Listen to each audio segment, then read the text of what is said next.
হামজা চৌধুরী, সমিত সোম, ফাহমিদুল ইসলামের খেলা মাঠে দেখতে বাংলাদেশের ফুটবল প্রেমীরা কতটা আগ্রহ নিয়ে অপেক্ষা করছে তা প্রমাণ মিলল আবারও। মাত্র 30 মিনিটের মধ্যেই হামজা সমিতদের ম্যাচের গ্যালারির 18,000 ticket sold out. 9 October Bangladesh বনাম হংকংয়ের মধ্যকার এশিয়া কাপ বাছাইয়ের ম্যাচে জাম প্যাক থাকবে জাতীয় স্টেডিয়ামের গ্যালারি।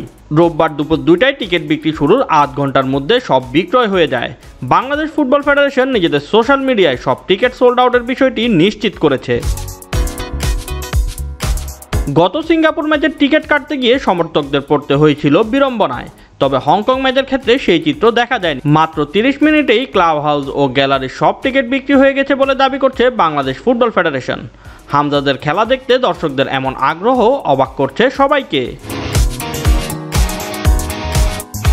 আজ দুপুর 2টায় শুরু হয় টিকিট বিক্রি।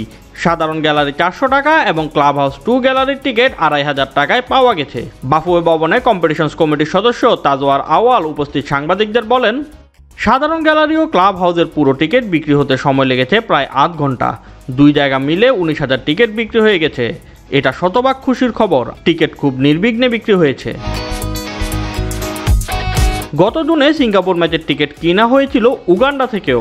দেশের বাইরে থেকে এবারও ছিল টিকিট কেনার আগ্রহ। এখনও সব দেশের নাম জানা যায়নি, তবে উঠে এসেছে জার্মানির নাম। এছাড়া বিশৃঙ্খলা এড়াতে এবারও খেলা শুরুর 1 ঘন্টা আগে বন্ধ করে দেওয়া হবে স্টেডিয়ামের মূল গেট। প্রসঙ্গ টেনে তাজওয়ার বলেন, এবার জার্মানি থেকে প্রচুর টিকিট কেনা হয়েছে। খেলার 1 ঘন্টা আগে গেট বন্ধ করে দেব। এবারও তাই করব। কোনো দর্শক যদি সেই সময় ভেতরে না ঢুকতে পারে তাহলে হয়তো ফাঁকা থাকতে পারে।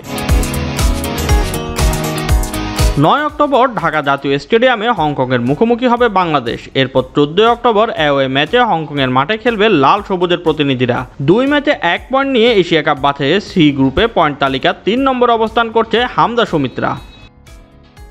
Shoaib Shams, BD sports time.